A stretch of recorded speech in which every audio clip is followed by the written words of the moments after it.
Ռուսական և ուկրաինական կողմերը զինադադարը խախտելու համար իրար մեղադրած են։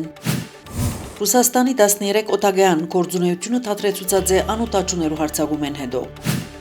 Մոսկվայի, Վաշինգտոնի և Կիևի միջև երագողում բանակցություններու մեկ փուլ ևս անցնելու իմաստ չկա այժմ ուշակով։ Միացյալ Նահանգները և Իրանը մեկ ամսվան հրադադարեն հետո փոխադարձ հարվածներ հաստուցած են։ Հրադադարը ուժի մեջ է, տեղի ունեցածը չի նշանակել ռազմական գործողություններու վերսկսիլ, Թրամփ։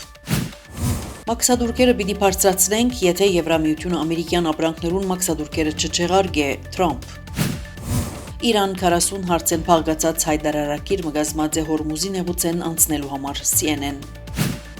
Թրամփ Եվրամիութենեն մեքենաներու մաքսադուրքերը բարձրացնելու որոշումը հետաձգած է մինչև 4 հուլիս։ Ամերիկան Կուբայի թեմ նոր պատժամիջոցներ սահմանած է։ Իսրայելի բանակը և Հեզբոլլան կրկին փոխադարձ հարվածներ հաստուցած են։